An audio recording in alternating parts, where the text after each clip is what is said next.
First అయితే పిల్లలకి ఈ ఇన్ఫెక్షన్స్ రాకుండా వ్యాక్సినేషన్స్ అయితే అప్ టు డేట్ ఉండాలి. So all kinds of immunisation, vaccinations ఇలాంటివన్నీ ఉంటే వాళ్ళు ఈజీగా ఇన్ఫెక్షన్స్ ఒక పిల్లల నుంచి ఇంకో పిల్లలకి మటుకి క్యాచ్ అయ్యే ఛాన్స్ అయితే తక్కువ ఉంటుంది. నెంబర్ 2 ఏంటంటే వాళ్ళు స్కూల్కి పంపించే ముందు ఒక పీడియాట్రిషియన్ దగ్గర ఒక హెల్త్ చెకప్ చేయించుకొని తన growth, development, speech, vision, hearing ఇట్లా అన్ని విధాలుగా తను రెడీగా ఉన్నాడా, ఆ బాబు ఆ పాప కరెక్ట్గా అన్ని విధాలుగా ఆస్పెక్ట్స్గా గ్రోత్గా తన చైల్డ్ ఈజ్ ఓకేయా కాదా అనేసి ఒక్కసారి అసెస్మెంట్ చేయించుకుంటే తను హెల్దీగా ఉన్నాడా లేదా అనేసి ఒకసారి మనకి తెలుసుకోవచ్చు.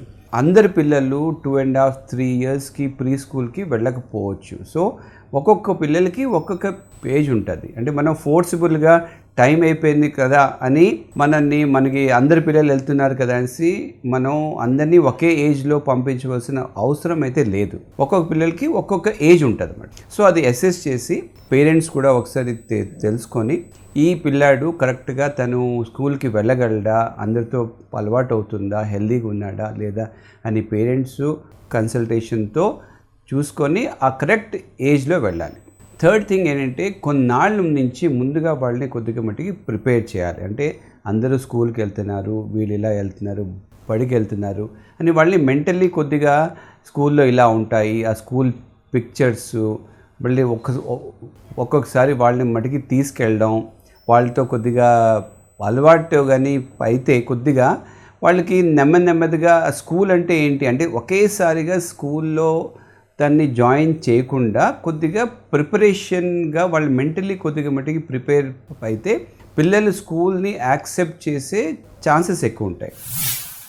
ప్లే స్కూల్ కాన్సెప్ట్ అన్నది చాలా ఇంపార్టెంట్ అన్నమాట. అంటే ప్లే స్కూల్ అంటే ఇంటిలోంచి వదిలి పేరెంట్స్ని ఆ హోమ్ ఎన్విరాన్మెంట్ వదిలి కొద్దిగా ప్లే స్కూల్కి వెళ్తే ఆ ప్లే స్కూల్లో వేరే పిల్లలతో ఆటలాడడం, వాళ్ళతో కలిసిపోవడం, ఒకళ్ళతో ఎలాగ బిహేవ్ చేయడం, ఇలాంటి ఆస్పెక్ట్స్ ఫస్ట్ ఆఫ్ ఆల్ ఈ ఫార్మల్ స్కూల్లో జాయిన్ అవ్వే ముందు ప్రీ స్కూల్లో కానీ వేస్తే వాళ్ళు అటువంటి పిల్లలు ఫార్మల్ స్కూల్లో ఈజీగా అడ్జస్ట్ అయిపోతారు అన్నమాట.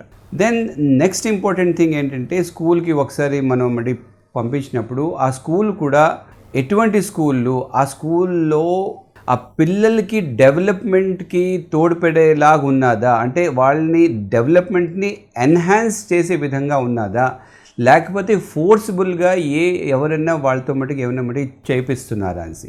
సో ఎనీథింగ్ ఈ ఎర్లీ స్టేజెస్ ఆఫ్ ది లైఫ్లో nothing should be forced on to the child. Every child has a different way to develop. So స్కూల్లో ఏంటంటే వాళ్ళు ఆ పర్టికులర్ చైల్డ్ని అందరూ ఒకే పేస్లో, అందరూ ఒకేలాగా అందరూ నేర్చుకోలేరు అన్నమాట. సో ఒక్కొక్క చైల్డ్కి 1-to-1 కేర్ లాగా, అంటే ఆ స్కూల్లో ఉన్న ఫ్యాకల్టీ అందరూ కరెక్ట్ చైల్డ్ డెవలప్మెంట్లో వాళ్ళకి ట్రైనింగ్ అని ఉంటే ఆ ఫార్మల్ స్కూల్లో కూడా స్లోగా వాళ్ళకి ఈజీగా వాళ్ళకి నేర్పించడం, ఇంకా నేర్చుకోవడం కూడా వాళ్ళ మటుకి ఈజీగా ఉండవచ్చు.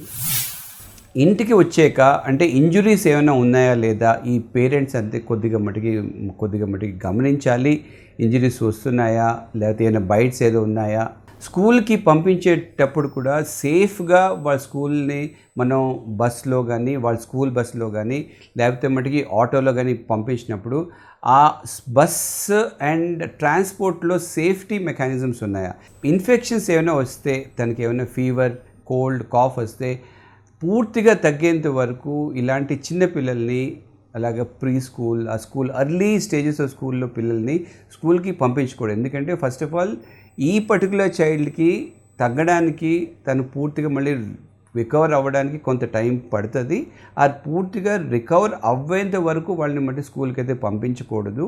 ఎందుకంటే అలాగే అండ్ ఫైనల్లీ ఏంటంటే వాళ్ళు ఇనీషియల్ స్టేజెస్లో అయితే మటుకి అకాడమిక్గా వాళ్ళ మటుకి ఏ స్కూల్లో ఎవరు కూడా ఫోర్స్ మటుకి వేయకూడదు. చైల్డ్ అబ్యూస్ సైన్స్ ఏమైనా ఉన్నాయా, పిల్లల్ని ఎవరైనా మటుకి కొడుతున్నారా, పెద్దవాళ్ళు ఎవరైనా మటుకి కొడుతున్నారా, లేదా ఎక్సెసివ్ ఫోర్స్ ఏమైనా వాళ్ళ మీద పెడుతున్నారా, లేకపోతే ఎనీబడి ఏమన్నా మీకు డౌట్ వస్తే వెంటనే మీరు వెళ్ళాలి.